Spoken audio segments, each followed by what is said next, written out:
Ayato Imagiri, an ordinary transfer student with top-tier magic, arrives at an elite academy but pretends to be just another nobody. Unfortunately, his serious sister complex and habit of attracting trouble ruin any chance of staying off the radar. Within minutes of arriving, he accidentally ticks off one of the strongest duelists on campus, setting off a chain reaction that earns him way too much attention from enemies, the student council, and just about every dangerously powerful girl at the academy. On a peaceful day, Imagiri Ayato caught a napkin carried by the wind. As he figured out the origins of this napkin, he used his inversia to hand that napkin back to its owner Alexia, who was busy changing her clothes to get to school. Instead of acting naturally and pushing him off the window, Alexia asked him to just turn the other way. As Ayato thought that Alexia didn't even hear his reasoning about the napkin, he was surprised to learn that she heard him loud and clear, so he handed it to her, which made Alexia get emotional over it to the point she felt indebted to him. Or so Ayato believed, as Alexia attempted to blow him away.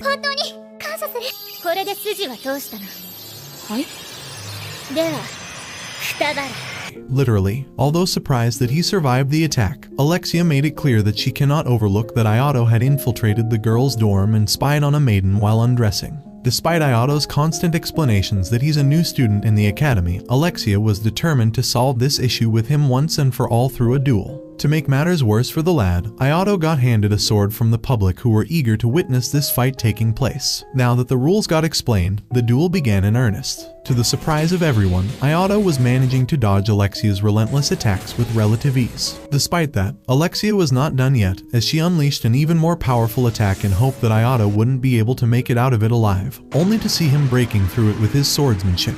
Instead of taking down her badge, however, Ayato jumped at Alexia and pinned her on the ground. It didn't take long for the girl to realize the motives behind what Ayato just did, but she couldn't help but insist that Ayato get off her, especially after realizing that he's pressing on Mountain Fuji of hers. The public were outraged at this sight, especially Alexia's simps, but before this fight could escalate any further, the student council president Claudia came in to dismiss the entire spiel, especially that Ayato isn't a Seidouken Academy student as of yet. To his surprise, Claudia turned out to be in the same grade as Ayato, so she insisted that he be more casual around her, even though she cannot afford to act the same way towards him, as she admitted that she's a scheming psycho who would go to great lengths to even show how open-minded she is publicly to Ayato, before calling the whole act as a joke. It should have been me, not him!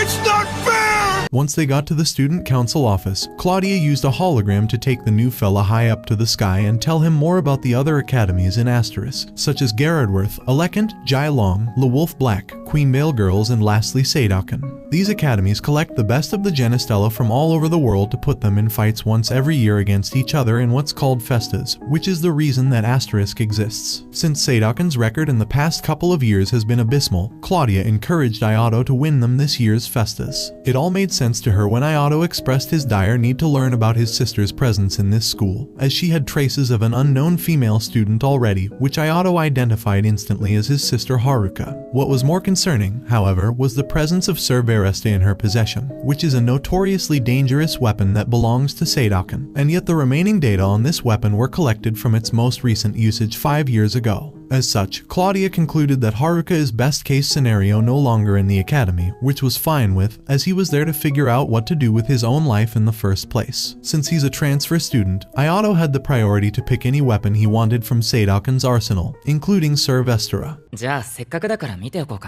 Until then, Ayato will have to use another sword instead. As for the transfer student paperwork part, Claudia got to hug Ayato for a moment, before revealing that he needs none and that she was lying about that, for he long was a perfect candidate for this academy, as well as that being a perfect ploy to pull him out of that duel. With all these issues addressed, Ayato got introduced by his homeroom teacher Kayuko Yatsuzaki to the rest of the class, including Alexia, who got worked up for being called as Ayato's partner in crime for obvious reasons.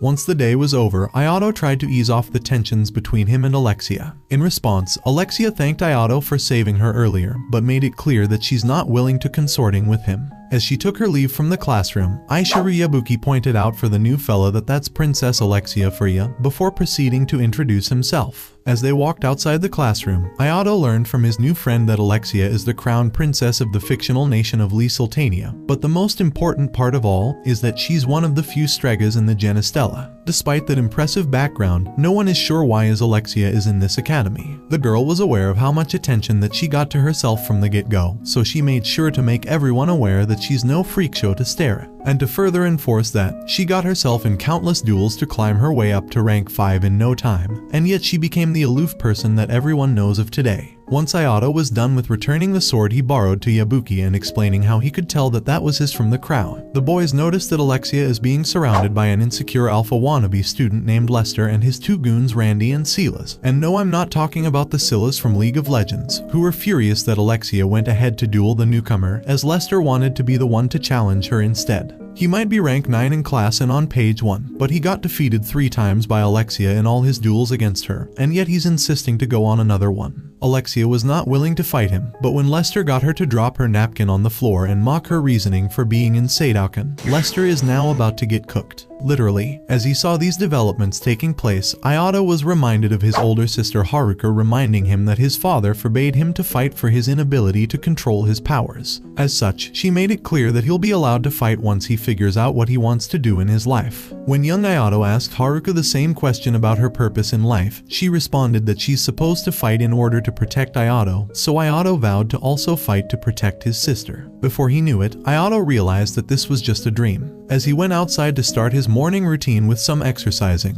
Ayato remembered what happened yesterday in the park, where he jumped into the argument and nearly got himself beaten by Lester, who opted to pull back for the time being. Seeing this, Alexia couldn't help but be appalled by how gutsy Ayato was, hoping that this wasn't just a fluke, since Seidouken isn't a forgiving place. Ayato, on the other hand, was curious to know about Alexia's reasoning for being here, which turned out to be money. To get that, she has to conquer every festas in her way, which starts with Phoenix Festa. The only problem here is that Alexia has no partner to join the event with, for she has no friends in the first place, thus getting exposed as a sore loser, despite all her attempts to debunk this fact. Still, Alexia was hoping that her partner would at the very least have a page 1 level fighting skills, as well as some unrealistic royalty characteristics. Although Yabuki wanted to laugh some more at this so-called princess, his responsibilities require more attention to be paid instead. With him now out of the way, Ayato got the chance to finally see Alexia laughing for a bit, even if it was at his inability to remember the way to the boys' dorm. This brief moment of joy turned into utter disbelief when Ayato requested that Alexia take him around the academy and the city whenever she got time. But she relented when Ayato portrayed it as paying her debt to him saving her earlier that day. Back to present time, the entire class was taken aback when they saw Alexia saying hi back to Ayato, much to her annoyance. Ohayo, Yurise. おはよう。挨拶を返しただと？私だって挨拶くらい返す。 Ayato, on the other hand, was surprised to see a familiar face around. His childhood friend Seiya, who had moved abroad 6 years ago. To her unexpressed surprise, Ayato failed to recognize that she had grown taller, even though she's as tall as a wide Putin. When asked about her dad, however, Seiya wished that he could take it easy on work, especially after sending her to school to promote for his newly made gun there. ほほう、なるほどなるほど。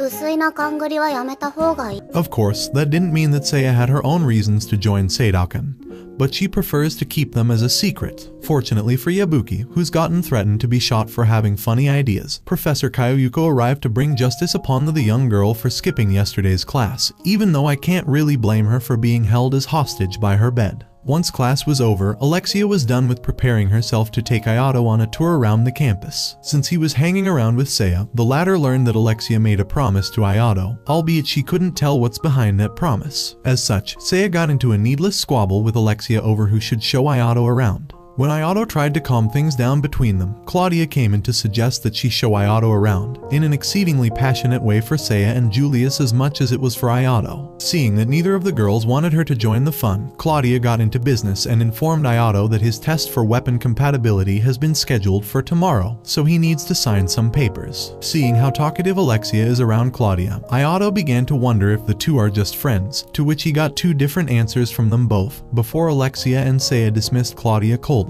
Back to the issue at hand, Ayato concluded that it's best that he have both Alexia and Seiya showing him around, to which they both agreed. While showing Ayato around, Alexia realized that Seiya struggled with directions. Not wanting a problem to take place, Ayato opted to take a break with the girls. When he went to get some drinks for them, Seiya took on the opportunity to learn more about what did Alexia owe Ayato, only to end up informing her about the true strength that Ayato possesses. Before this civilized discussion could turn into a chaotic brawl, Alexia got attacked by the same assassin as yesterday. This time she took notice of that assassin, so she retaliated back, only for her attack to be repelled by another assassin. What these edgelords didn't predict, however, was that their asses will be blasted by a short queen. I mean Seiya. By the time Alexia called the attack off, Ayato came back. He was shocked by the carnage that took place, but he was even more shocked by how revealing Alexia and Seiya were after being soaked wet. Claudia heard of what just happened and learned more about it from Ayato the next day. Unfortunately, she wasn't able to get any clue on the perpetrators' identities, and Alexia being Alexia did complicate the issue by refusing to cooperate with the campus security. Before Ayato could figure out what Alexia was being so protective about, he was informed that he arrived at the Orge Lux testing ground, where he saw that Lester and Silas were there too to take this test. As Claudia explained the Orge Lux renting procedure, Ayato realized that Lester had picked Sir Vestra, but would he be able to be compatible with this weapon?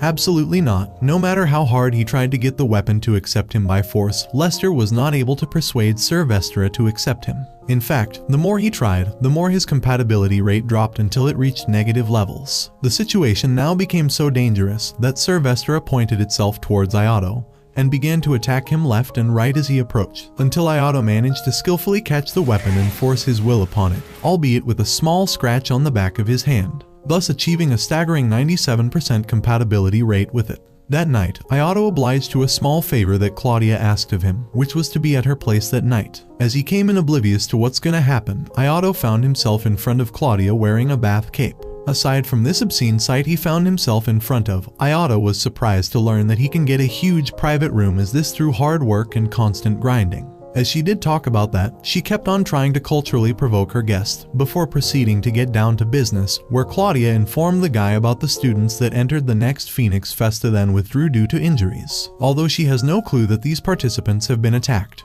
and that there's no clue about the people that tried to attack Alexia. The disciplinary committee is still strongly suspicious against Lester and Randy for having no alibi for the time of the attack yesterday. Yet again, there's no proof that supports these suspicions, thus making the disciplinary committee's hands tied up. Still, the committee now knows that the next target of this attacker will be Alexia, and to make sure they get caught, Claudia asked Ayato to stay by Alexia's side, since she seems to be comfortable around him. As for why Claudia is concerned about Alexia's safety, Claudia answered that that's her duty not only towards her specifically, but towards every single student in the academy. That being said, Claudia wasn't willing to ask for a favor without giving a reward to Ayato.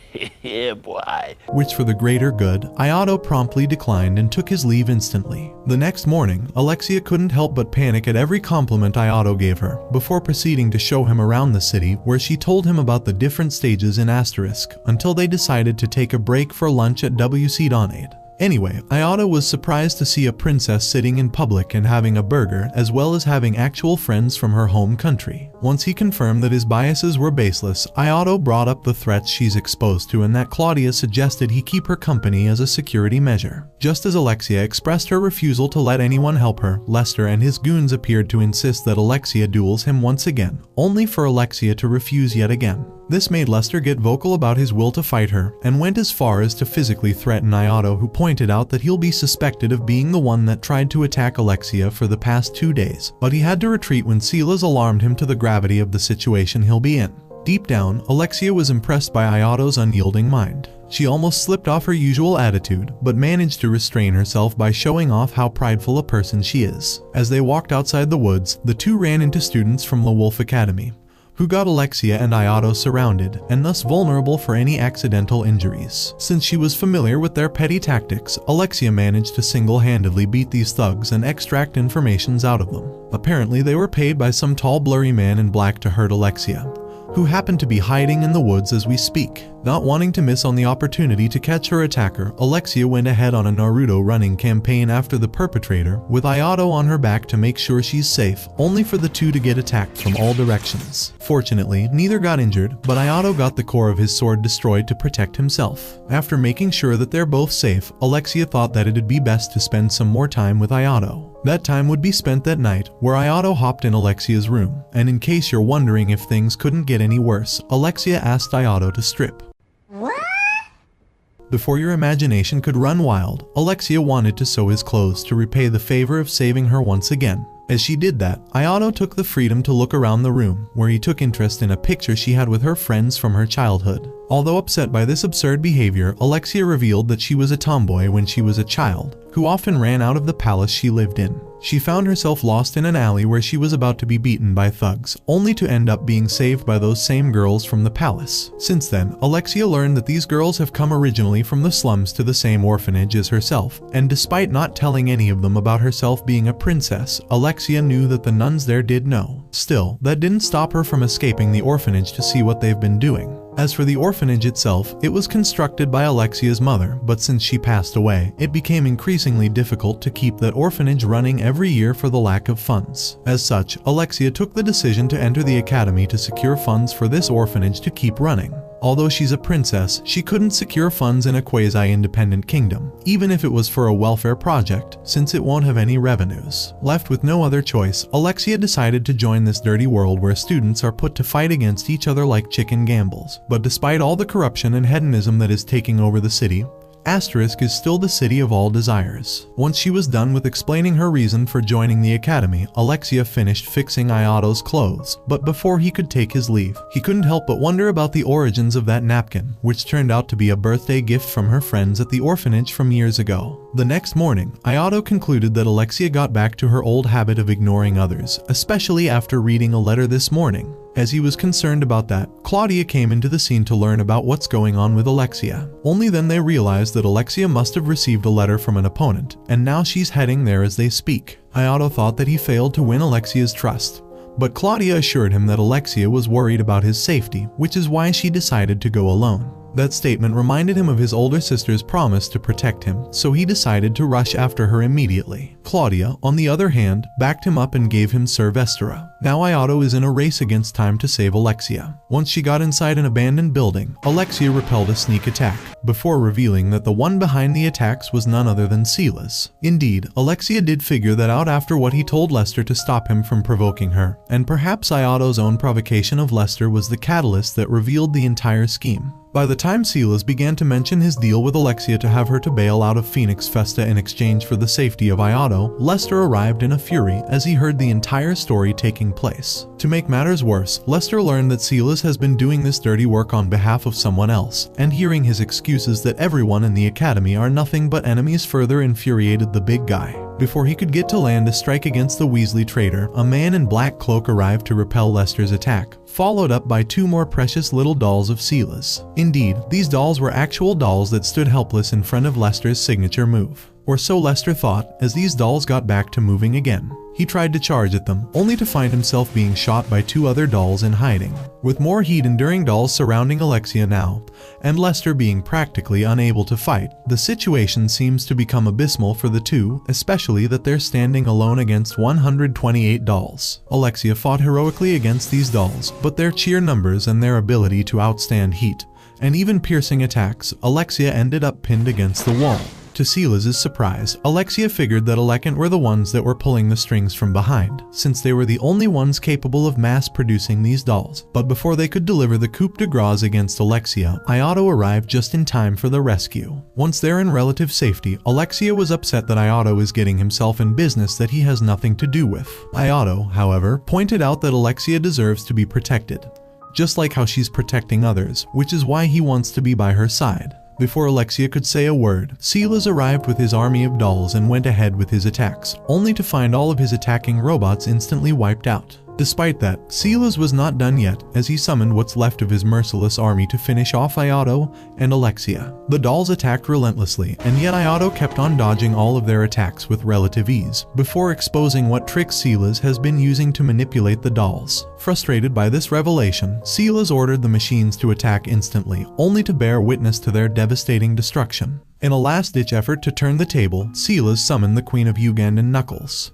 dolls, hoping to use its side to overpower Ayato, except that he completely overlooked the old saying the bigger they are the harder they fall, and so the doll did fall way too hard that it forced Silas to flee the scene. Not wanting to let this opportunity to decisively solve this issue slip away, Alexia decided to assist Ayato by helping him fly, which is exactly what they did. To make matters worse for Silas, Claudia and the rest of the disciplinary committee were waiting for him on the ground to deal with him legally. Although this issue was now over, Ayato began to suffocate from the aura he got from his Sir Vestra, except that it's even more intense than how it was at his first encounter with the Orge Lux. Or so it seemed, because those shackles that suffocated Ayato were a curse casted upon him by his sister Haruka when he was a child to lock his powers up, before bidding him farewell. When he woke up, he found himself in your average male's bliss, with Alexia being relieved that he's safe. She did take notice of the curse he had, which got her to learn that it was his sister's doing. Unfortunately for her, she didn't know about Haruka's reason to restrain her brother's power, since Mr. Oblivious had no idea either. Aside from that, Ayato and Alexia came to the conclusion to enter Phoenix Festa together after a brief back and forth that got Alexia to turn red. And no, I don't mean that Alexia is becoming communist.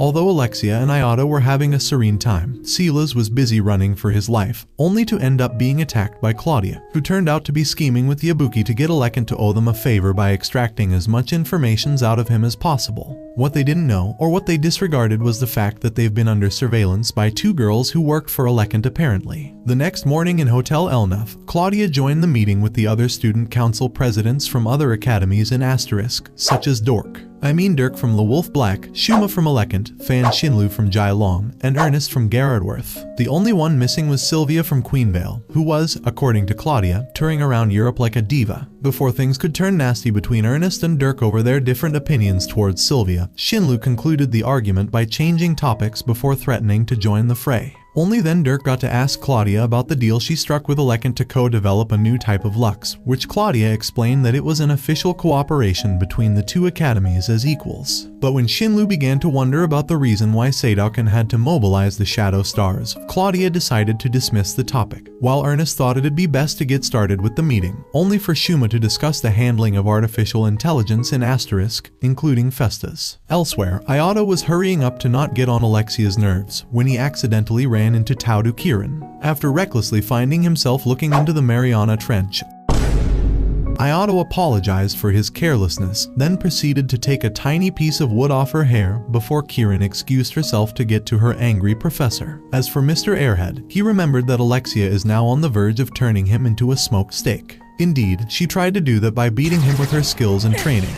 But Ayato managed to prove his mettle, even when Alexia thought she caught him with his pants down, only to find herself utterly defeated. Although impressed by his skills, Alexia was worried about the possibility that Ayato might use his full power too often at the Festa, especially after he passed out yesterday. Ayato, on the other hand, was certain that he wouldn't resort to such measure, since most participants are nowhere close to being up to par with Alexia's skills. Although pleased to hear that, Alexia was concerned that people like Ernest and Shunli. On the same note, Ayato brought up the fact that he heard about a beast of a fighter called Ophelia, which did bring some traumatic memories to Alexia for a second, before brushing it off to stay focused on themselves instead. After all, Alexia was confident that Ayato's skills are not widely known if anything, so that should serve to their advantage, even if the fact that he's wielding the Sir Vestra is now public knowledge. Alexia made sure she tells Ayato that he shouldn't get himself in any needless duels, which is absolutely not a foreshadowing of what was to come. A while later, Alexia and Ayato found themselves meeting up with Lester and Seiya, where the latter was upset that Alexia is stealing her man from her, as well as accusing her of other things that men of cultures like you and I know about, which got Alexia to react. On the other hand, Ayato was relieved to learn that Lester made a full recovery after that incident, as well as partnering up with Seiya for the incoming festa, while Lester came in to thank Ayato properly for saving him from that incident with Silas. Simultaneously, Claudia arrived with Camilla and Ernesta from Alecant to inform them about the new deal that the two academies have struck to develop a new type of Lux in return for, according to Alexia, charging Alecant with the Silas incident.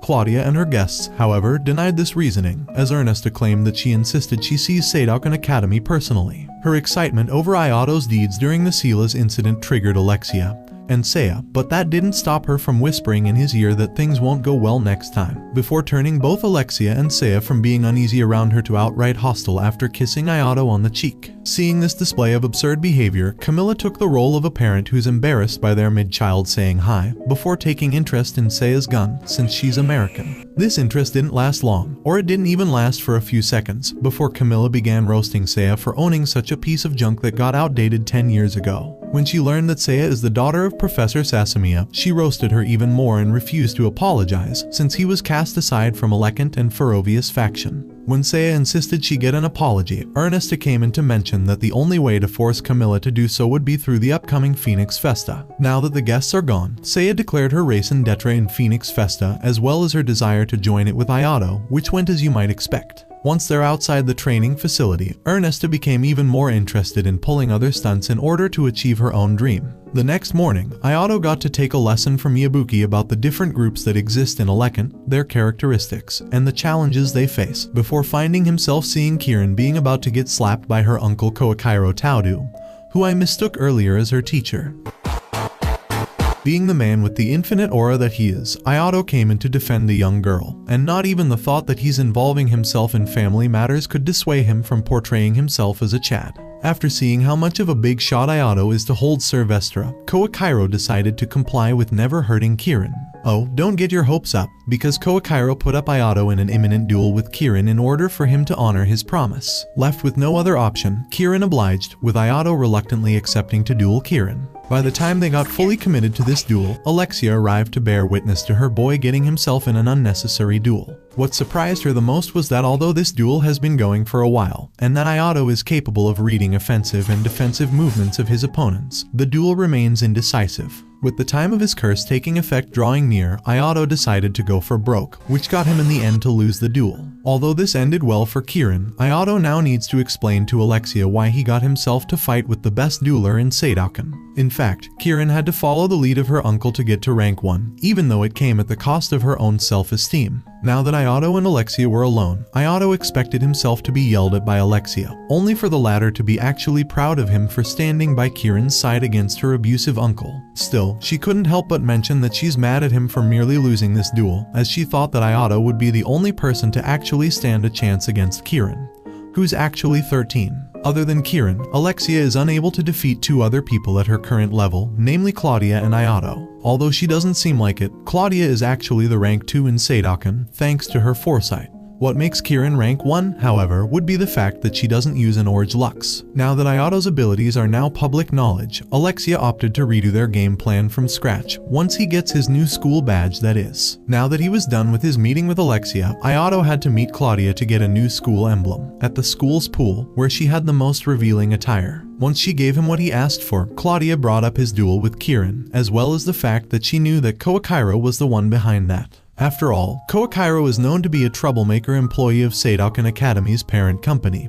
who thanks to his connections and status, became virtually untouchable. To ensure that he gets a spot on the executive board, he decided to invest into his niece with everything he got. For her part, Claudia believes that Kirin has no agenda of her own, and that her uncle will very likely fail to get the luxurious position due to having self-interest. As for how Claudia knows that much, it was because her own mother had gone through hell and forth to get there. Once he's out of the pool, Ayato thought of an answer of what he should be doing about Kirin, when he actually ran into her. In fact, Kirin came in to thank him for giving her a hand to ease her uncle's rough treatment of her. Before Ayato could respond to that properly, he had to make sure he dealt with Yabuki, and the boys that were eavesdropping on them, which made him decide to have a good discussion with the young girl while walking. As they did, he couldn't help but get to talk to Kirin about her family's history and swordsmanship. In return, Kirin figured that Ayato is using some sort of ancient swordsmanship too based on his movements and stances. Before long, Kirin finally became at ease after learning that Ayato is interested in Kenjutsu, since that's the only thing that she's good at,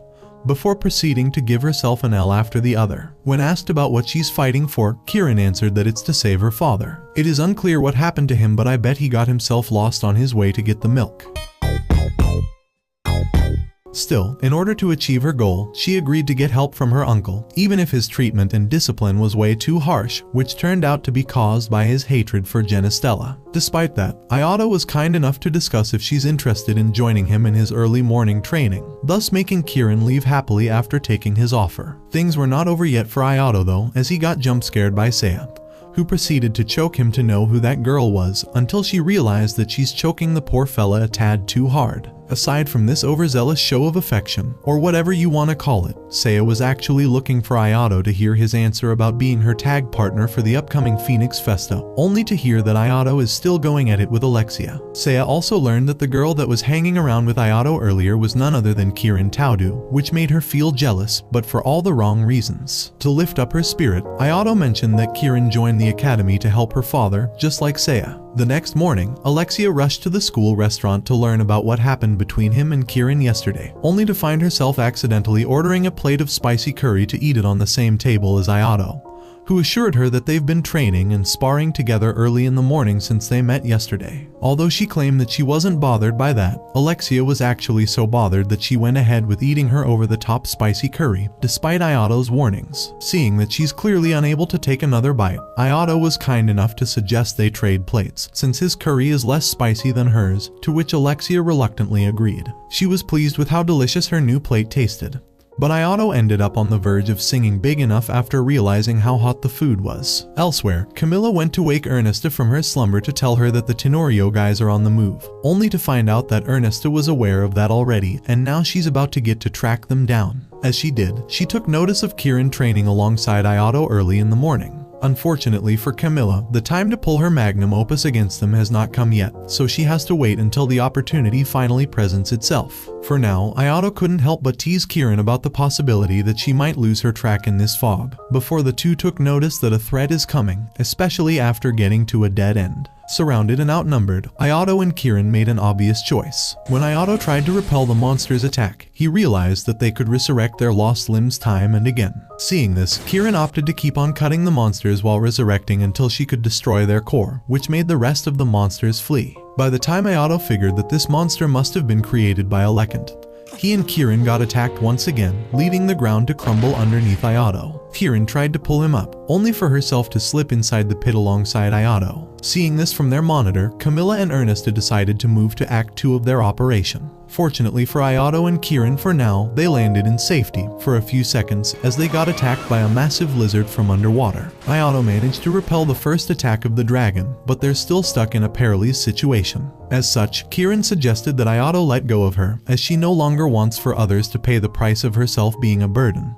But Ayato refused, as he assured her that everything's fine. The next thing he did was pulling out his Sylvestra to create somewhere for himself and Kirin to stand on, before planning their next move against this seemingly unkillable behemoth, which led him to use all of his prana on his weapon to expand it and destroy the monster and its core altogether, but it did come at the cost of triggering his curse. It was a while later that Kirin learned about Ayato's limitations, as well as his reason to fight, which made her interpret that Ayato is in love with Alexia, even though the guy denied that. The most important thing for her now, however, was that the rescue squad is taking a long time to save them. On the other hand, Ayato got the opportunity to learn more about what led her father to get into prison, her regrets, and the extreme measures she took to get stronger. Ayato disagreed with her, as he made it clear that she'll feel burnt out if she keeps on working with her current motto. Ayato also assured her that there will always be people by her side to ensure that she gets closer to achieving her goal. Before any more could be said, the two realized that they're staring at each other in their undies, so they got back to their senses. For like a second, as the rescue squad arrived a moment later. Later that day, Kirin reunited with her uncle, where she was saddened to learn that he was more worried about Kirin Taudu as a tool to achieve his own goals. When Kirin refused to oblige to her uncle's order to distance herself from Ayato, Koakiro slapped her, and got even more upset when she stood in utter defiance, as he began to remind her that she's nothing without him, before trying to punch her, only to find that Kirin Kieran wasn't bluffing,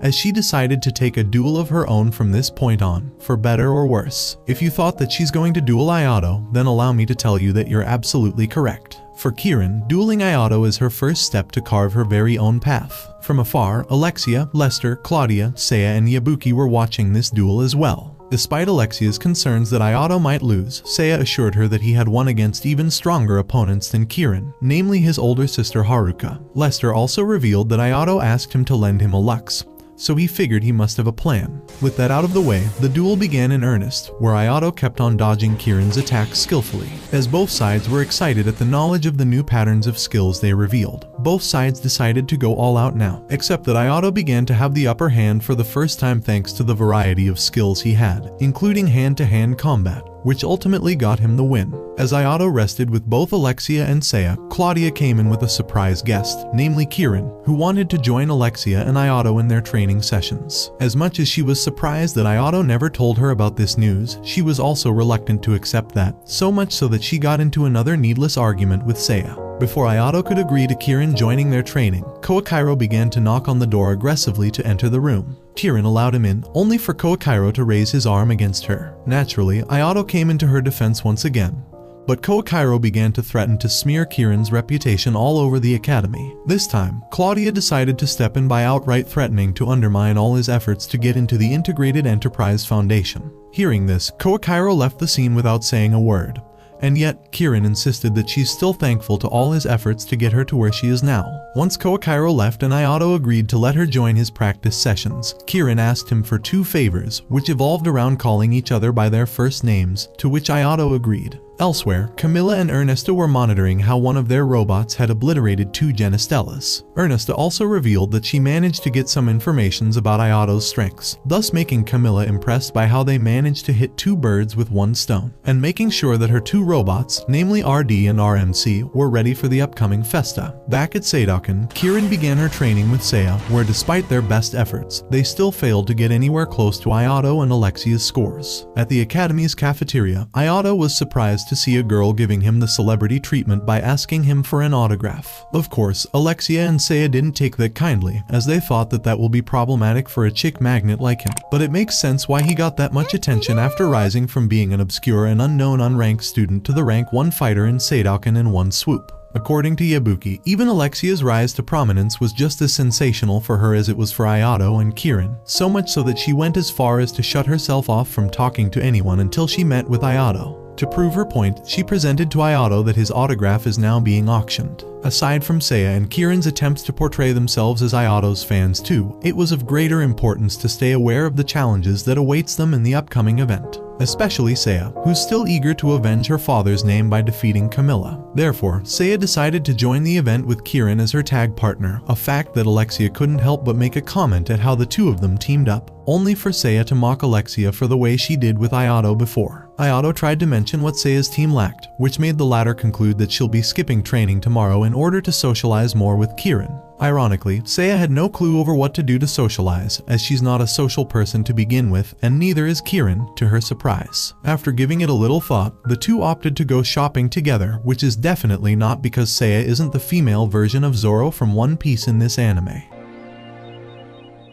Since her father's birthday is coming up, Seiya thought it'd be a good idea to get him a present, which is why Kieran was also eager to help. Problem is, Seiya's father does not wear neckties, does not drink, and has no favorite food in particular. To get an idea on how to help exactly, Kieran sat down in the park with Seiya and asked her to tell her more about her own father, to which Seiya responded that her father is a mad scientist who gifted her guns every year since she was a young kid. Suddenly, Seiya asked Kieran to help her get to a certain destination. It was only after walking through narrow, dangerous streets such as those in downtown Detroit that Kieran figured that they reached a gun shop that sells used weapons and illegal goods. After picking up her weapon of choice, Seiya was visibly smiling for the first time in the show, as the weapon she got is similar to her father's research and goals. Now that Seiya got what she wanted, it's time that Seiya helped out Kieran in getting what she wanted, which after a bit of thought, Kieran decided to ask Seiya to teach her how to swim, because she wanted Ayato to see her in a more favorable light. For her part, Seiya couldn't help but respect Kieran for her determination to become better, as she assured Kieran that Ayato will definitely see her in a good light as long as she keeps on doing her best, before Seiya going to get some drinks for herself and for Kieran. While Seiya was away, Kirin obliged her request to keep on training on her own, until she bumped into a girl called Violet that was laying on water. Despite her countless apologies, Violet remained furious so much that she challenged Kirin to a duel before figuring out who she is. It was only then that Violet tuned down the brutality of her tone to Kirin, until she learned that the latter was merely trying to learn how to swim. Only then Violet got back to insulting Kirin for her inability to swim, before asking her to go splish splash in some corner of the pool. Before she could say another word, she got attacked by Seiya from afar for being disrespectful to her friend. Despite being unranked, Seiya wasn't as apologetic as her partner. If anything, Seiya was eager to put this arrogantly revealing Violet in her place regardless of the difference in their status. As such, she agreed to duel her. This duel ended as fast as it started, where Seiya blasted Violet away before the latter could even pull out her weapon, thus winning the duel without a sweat. Later that day, Seiya taught Kirin to always stand for herself and to not let the likes of Violet to ever scorn her like that ever again. In order to do that, Seiya made it clear that Kirin needs to have some sense of pride. Although Kirin was glad to hear that, she was even happier to learn that Seiya picked her as her tag partner for her talent, strategic compatibility, sense of purpose, and most importantly, wielding the same sword as Ayato. Lastly, Seiya requested that they call each other by their first name, to which Kirin agreed. The next day, their performance and training left Alexia and Ayato speechless, as their improvement was not one that could be achieved in a day. Not only Seiya and Kirin were happy about their bonding. In fact, Claudia revealed to Yabuki that she's also happy that there's a lot of participants in the upcoming festa. More importantly for them, Alexia and Ayato were lucky enough to make a run for the finals, thanks to being placed in a favorable block. Although Yabuki was optimistic for this turn of events, Claudia wasn't on the same page, since there's a potential rival faction for them in this festa called Arlequin from La Wolf, who's led by Irene Uzes, who Claudia wishes that Seidokan players could avoid facing her. In fact, it was Dirk and Corona, yeah that's the girl's name, it was them that went as far as to get to the detention room of La Wolf Academy to convince Irene to participate in the Phoenix Festa for the sole purpose of taking down Ayato. Dirk did not care if Irene won the festa or not, as long as she could get him rid of Ayato and his Sir Vestera. For her part, Irene agreed to participate, after confirming that Dirk didn't do anything funny to her sister, thus getting her freedom, for now. Finally, the long-awaited festa began after a good opening ceremony, where the steering committee welcomed all the participants and wished them all the best of luck. Truth of the matter, Madaith, the chairman of the committee, got to where he is after requesting to do so after winning a major festa, so despite his appealing personality, he's a tough guy that took notice of Ayato from all the participants. Aside from that, Madaith informed the participants that there will be some restrictions added for this festa on autonomous weapons, while allowing alternates to enter instead, much to Seiya's frustrations, hoping that this will surely lead to a more sophisticated festa. Now that this ceremony was over, Ayato and Alexia got to their venue. When they were about to head to have lunch, Ayato found Lester and Randy and invited them to lunch, only for Lester to not only decline the offer, but to make it clear that Ayato must not lose to anyone before getting to fight them. Before Ayato could make any reaction, he got a Seiya jump scare, followed up by Kirin, who was carrying lunch with her. In fact, it was Seiya that taught Kirin how to cook so she would make this lunchbox for Ayato, much to the surprise of Alexia. Not wanting to let Kirin get all the praise to herself, Seiya revealed that she also made bigger rice balls than Kirin's, who believed that the bigger the better. Come to think of it, Seiya isn't just American at heart, but a Texan to be more specific. She still insisted that Ayato pat her head though. By the time everyone finished eating their lunch, and Seiya became as full as a 9-month pregnant woman from how much she ate, Ayato realized that it's about time the first match start, which was going to be commented on by Miko Yanes and Pham Thai Tram, who introduced everyone to the schedule and rules of this festa. Ayato and his Alexia, on the other hand, knew who their opponents would be, and promised that he'll do everything he could to win. Their first match was the second of the day in this entire tournament, and the public were very much looking forward to seeing how they'll be performing in this festa. Indeed, Ayato was not willing to hold back in his first match, that he single-handedly won the round on his own just as fast as the round started, thus leaving the public and commentators like in awe of what they've just witnessed. On the other hand, Ayato and Alexia were satisfied that they kept their teamwork pattern, and Ayato's all-out limitations hidden from the public, but they still had to deal with the interviews that are just ahead of them. Once they were done with that, the duo were surprised to see that Yabuki had come to their venue, not to cheer them up per se, but to inform them about match 3, which will be against Alekant. Unfortunately for Seiya, she couldn't learn much about that, for Alekant shut down Yabuki from the get-go, to which Alexia figured that he was after contestants' passes. They did not have to wait long, as Alekant sent both RD and RMC Ek Aldi and Rimsey respectively, against 2 participants from La Wolf. To their surprise, Aldi gave them 1 minute to attack him as they pleased, only to be attacked by Rimsey for his display of idiocy before deciding to follow suit with what Aldi vowed. The La Wolf participants agreed to take on their deal. Despite their best efforts to land any hit on their opponents, the 2 failed at that ultimately. Now it's time for Aldi and Rimsey to make their move, which left Seiya, just like everyone else, in awe at this show of force by both Camilla and Ernesta. Seiya in particular began to realize the problem that she'll find herself in if she was. To top it off, her father Suikaru contacted her vocally to express how impressed he was by these 2 puppets, before greeting Ayato and asking his daughter if she received the newest gun he made for her. Although Seiya didn't receive it yet, Suikaru remained confident that Seiya can win as long as she's using any of his weapons. As Seiya and Kirin went to customs and Yabuki to the press conference, Ayato and Alexia decided to take this opportunity to train. Ernesta, on the other hand, was proud of the victory that her puppets got,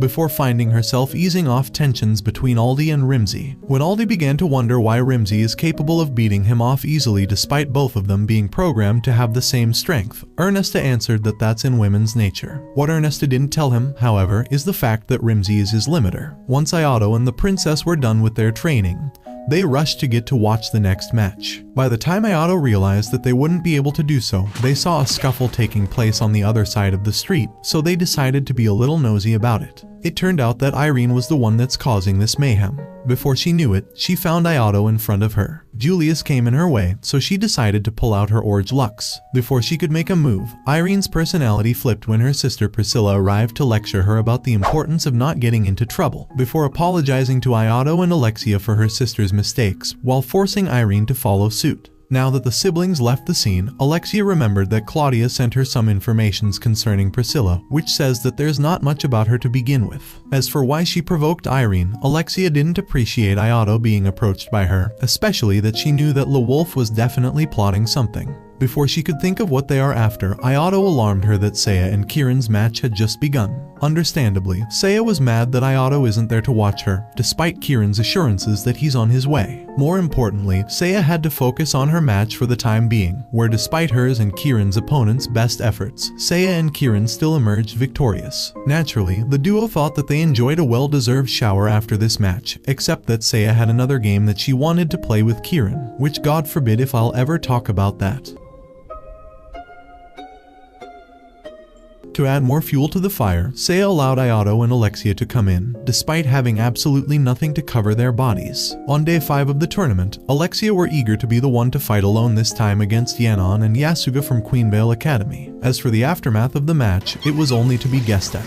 When it came to what to do after this match, the duo went through a little back and forth, before settling down on having lunch. A lunch that Alexia brought up with her to be more specific, which tasted good to Ayato, much to her delight. Ironically, even Alexia got jealous of Seiya and Kirin getting pats for being good girls, thus getting what she asked for, which made her embarrassed eventually to the point she decided to see how other matches go, such as that of Lester and Randy, who were fighting against Irene and Priscilla, or rather Irene and her grabby sheath. Seeing that Randy was sneaking his way to destroy Priscilla's badge, Irene paralyzed him and made sure she pacified Lester, before proceeding to apply too much pressure on Randy that he was rendered unconscious. In response, Lester attacked Irene with everything he got, and he could have defeated her had Irene not been able to actually repel it. As such, she decided to pull out the vampire in her to absorb power from Priscilla. With that, Irene was able to bring all of her might against Lester, where she didn't only make him lose his Orge, but outright forced him to surrender. From his own venue, Ayato witnessed this show of force in utter disbelief. Despite that, he still managed to make it to the finals, and Claudia was more than eager to congratulate her handsome young man by rubbing herself against him.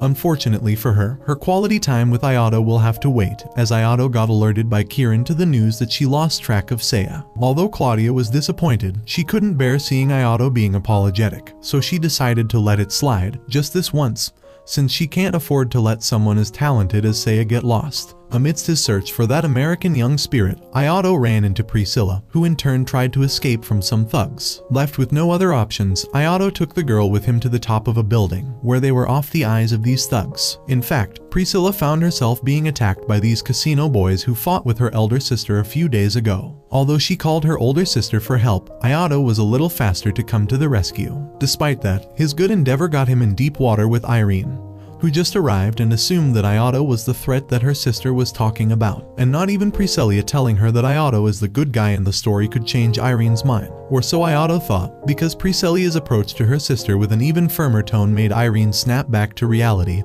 and promise not to harm Ayato in any way, shape, or form. Things became crystal clear when Ayato revealed to her his reasoning for being here in the first place, which made Irene want to pay him for the good deed he did for her sister by inviting him to watch the final match. Only then Ayato realized that Irene and Priscilla are his and Alexia opponents in the finals. That evening, Irene rushed to Dirk's office, guns blazing, as his men attacked Priscilla, which was against the contract that Irene signed with Dirk. For his part, Dirk justified it by saying that not all of his men found themselves entitled to oblige to this order, which is why such a thing took place. As for the lack of guards, Dirk didn't care about placing guards to protect a regenerative like Priscilla. Hearing this, Irene was on the verge giving that dork an early ticket to retire from life altogether herself, had it not been for the fact that Dirk was able to pull his shield just in time to save himself. Irene only left after learning that those guards, who are referred to as cats, cannot afford to show themselves, and that Ayato had butted in before they could even react, before assuring her that he won't get himself involved in her duel or its fathermath. Now with Irene out of the picture, Dirk asked Corona to do a reading. Once she informed him that she saw Irene and her sister winning,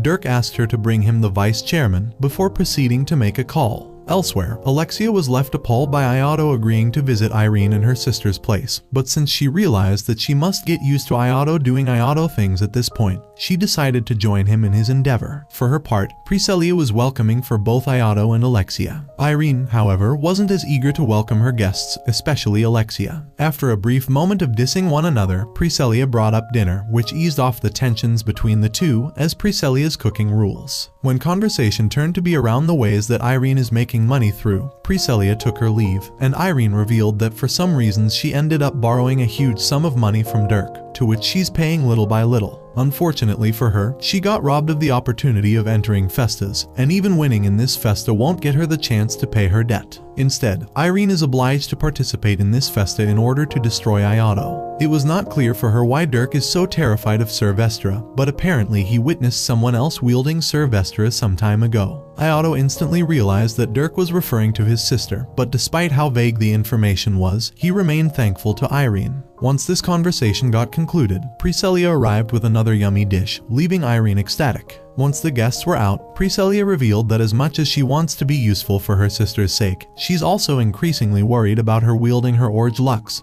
since it gets her to become increasingly ferocious. Although the duo made no comments to Priscilla on that regard, Alexia insisted that Ayato doesn't get a soft spot for Irene during the finals, as she made sure she reminds him of his and her ultimate goals that they're fighting for. Now that the two parted ways, Ayato still had some questions that remain unanswered. As such, he decided to call Claudia to meet at her apartment. As he got inside the apartment, Ayato tried to wake Claudia up, only for her to wake him up in her sleep. This attack persisted for a while, until Ayato somehow managed to get her to actually wake up. Before Ayato could get an answer about what's wrong with her, Claudia made him make a vow to enter next year's Grips Festa as a teammate of hers. As for her own issue, Claudia has to pay the price of experiencing her ultimate demise every time she falls asleep, which is something she went through over 12 times up until now. I'll spare you the gruesome details of these dreams, but no one that dared to wield it could keep it for more than 3 days until she decided to do so. Naturally, Claudia had her own goals that made her decide to wield it, albeit she still wants to keep that reason for herself. Ayato didn't want to be nosy about that, since he wanted to learn more about Grabby Sheath. Claudia revealed that every Orge Lux has its own personality. Sir Vestra, for example, has a good one, although slightly preserved. Pandora, on the other hand, is the worst of all for what it's causing Claudia so far, but Grabby Sheath tends to be the most dangerous of all, and its danger comes from Orge Lux's tendency of trying to force its wielder to be transformed into what could fit their best interest, such as the changes that are noticeable on Irene, for example. Hearing this, Ayato got the answer he's looking for, and now it's about time for him to leave, and Claudia's insistence on having him spend the night with her wouldn't make him change his mind for the love of God. It should have been me, not him!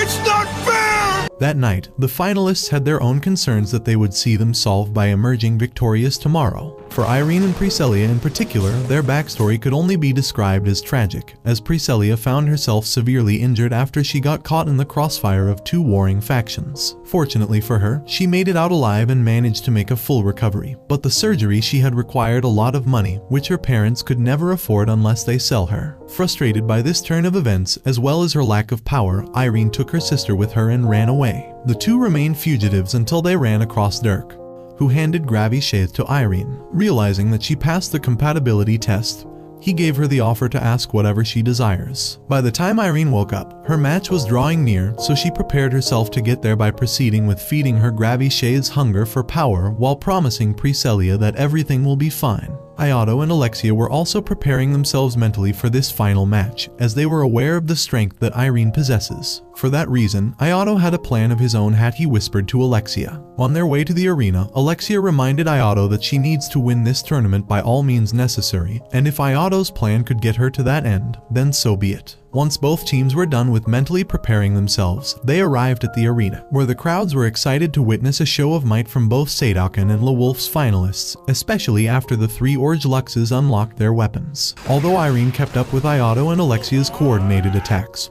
she realized that that doesn't mean that she's invincible with such odds stacked against her. As such, she decided to step up her game. Ayato managed to react well to Irene's skills, but so was she in repelling Alexia's fire bombardment. As she further absorbed more energy from Priscilla, Ayato and Alexia took notice that they don't have much time left. They have to act now if they want to win. Alexia did her part in setting the stage for Ayato to attack, who surprised Irene that he wasn't going after her, but rather after taking down the Gravy Shade itself. In response, Irene decided to go after Sir Vespera by further intensifying her attacks, only to be surprised that Ayato repelled the brunt of it, before proceeding to attack the Gravy Shade once more. Irene was now stuck on the defensive, especially after realizing that Alexia got her trapped, as she tried to break through it, only to realize that that trap was a decoy that got her stuck into Alexia's full might. Despite that, Irene managed to absorb the ferocious attack with her own set of skills. As Priscilla approached her sister to check on her, Ayato felt something ominous, as Irene was now fully consumed by the darkness of the Gravy Sheath. Despite the intensity of its gravity, Ayato managed to get close enough to get Irene to let go of Priscilla, before losing control of herself once again.